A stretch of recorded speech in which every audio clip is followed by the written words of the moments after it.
ఈ మధ్యకాలంలో ఇంకోటి కూడా అన్నారు, విజన్ 2047 అంట. అయ్యా 7 నెలల కిందట ఊదరగొట్టి నువ్వు నీ ఎల్లో మీడియా, మీ ఈనాడు, మీ ఆంధ్రజ్యోతి, మీ TV5 మీరంతా ఊదరగొట్టి మేనిఫెస్టో ఇచ్చినారు. ఆ మేనిఫెస్టోలో ఏం చెప్పినారు? 15,000 నుంచి మొదలు పెడితే 48,000 దాకా చెప్పుకుంటూ పోయినారు. వాటికి దిక్కు లేదు. 7 నెలల కిందట మేనిఫెస్టో అని చెప్పిన దానికి దిక్కు లేదు. ఇంకా 2047 అంట. 2047 అంటే ఈయన వయసు ఎంత? ఈయన వయసు ఇప్పుడే 80 దగ్గర.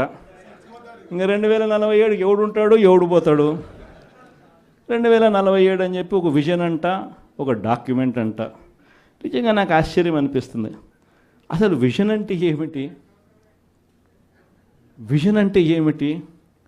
నిజంగా మనిషి అభివృద్ధి బాటలో అభివృద్ధి బాటలోకి మనిషిని తీసుకొని పోవాలి అని అంటే ఆ అభివృద్ధి బాట ఏమిటి అని చెప్పేది విజన్ డాక్యుమెంట్.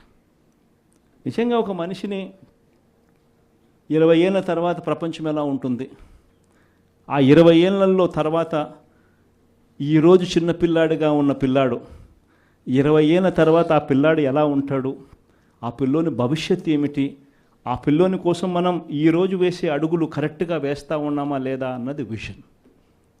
ఆ విజన్లో భాగంగా ఆ రోజు వైఎస్ఆర్సీపీ ప్రభుత్వంగా మనం వేసాం అడుగులు. గర్వంగా చెప్పచ్చు. రాష్ట్రంలో ఎవరు ఊహించని విధంగా, దేశంలో ఎప్పుడు జరగని విధంగా మొట్టమొదటిసారిగా గవర్నమెంట్ బడులన్నీ ఇంగ్లీష్ మీడియం కింద మార్చిన చరిత్ర ఎప్పుడైనా ఉంది అని అంటే అది వైఎస్ఆర్సీపీ ప్రభుత్వం. మొట్టమొదటిసారిగా గవర్నమెంట్ బడులలో ఇంతకుముందు ఎప్పుడు ఊహకు కూడా అద్దేటివి కాదు. ఎవరైనా ఎవరి దగ్గరికైనా వచ్చి గవర్నమెంట్ బడులు ప్రైవేట్ బడులతో ఎప్పుడూ పోటీ పడలేవు అనే మాటలు మనం అంతా వింటూ ఉంటాం. మొట్టమొదటిసారిగా ప్రైవేటు బడులు గవర్నమెంట్ బడులతో పోటీ పడే పరిస్థితి ఎప్పుడైనా వచ్చింది అని అంటే అది ఒక్క వైఎస్ఆర్సీపీ ప్రభుత్వ హయాంలో మాత్రమే.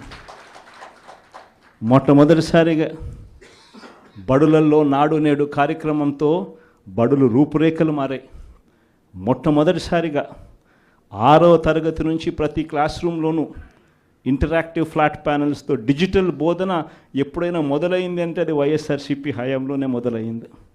మొట్టమొదటిసారిగా 3వ తరగతి పిల్లలకు టోఫుల్ ఒక పీరియడ్గా చేర్చి ఇంగ్లీష్లో వాళ్ళందరినీ కూడా ప్రావీణ్యత పెంచే విధంగా అడుగులు పడ్డాయి అని అంటే అది వైఎస్ఆర్సీపీ ప్రభుత్వ హయాంలో. మొట్టమొదటిసారిగా గవర్నమెంట్ బడులన్నీ ఇంగ్లీష్ మీడియం చేయడమే కాకుండా సిబిఎస్ఈతోనే ఆపకుండా సిబిఎస్ఈ దాకా కూడా ప్రయాణం జరిగింది మన హయాంలోనే. సిబిఎస్ఈ నుంచి ఏకంగా ఐబీ దాకా ప్రయాణం జరిగేది కూడా మన హయాంలోనే జరిగేట్టుగా చర్యలు తీసుకున్నాం. మొట్టమొదటిసారిగా 8వ తరగతికి పిల్లాడు వచ్చేసరికి పిల్లాడి చేతిలో ట్యాబులు.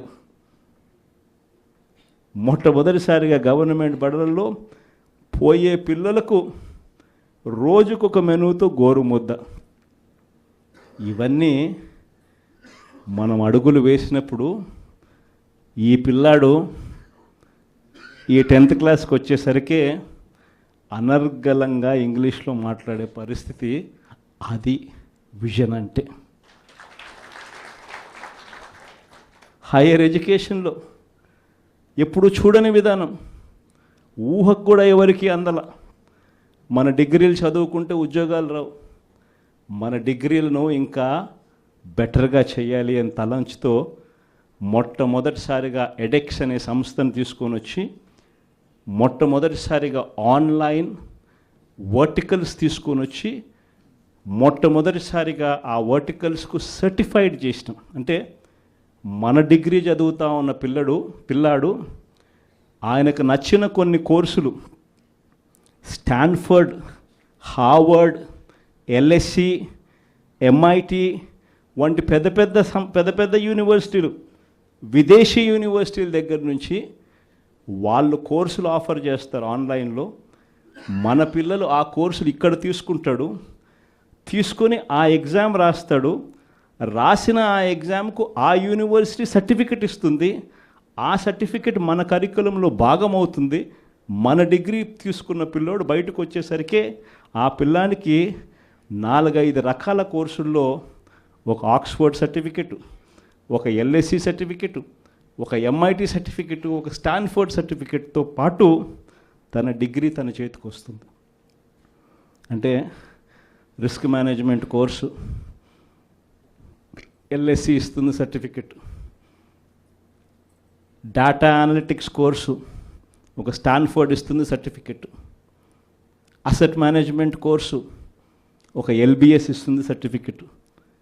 ఇలాంటి సర్టిఫికెట్లతో పిల్లాడు బయటకు వచ్చి తన డిగ్రీ పొంది తన అప్లికేషన్ పెట్టుకుంటే ఎలాంటి ఉద్యోగాలు వస్తాయి అన్నది ఆలోచన చేసి ఆ పిల్లలకు విద్యా దీవెన, వసతి దీవెనతో సహా ఇవన్నీ ఏర్పాటు చేయడం అన్నది విజన్ అంటారు.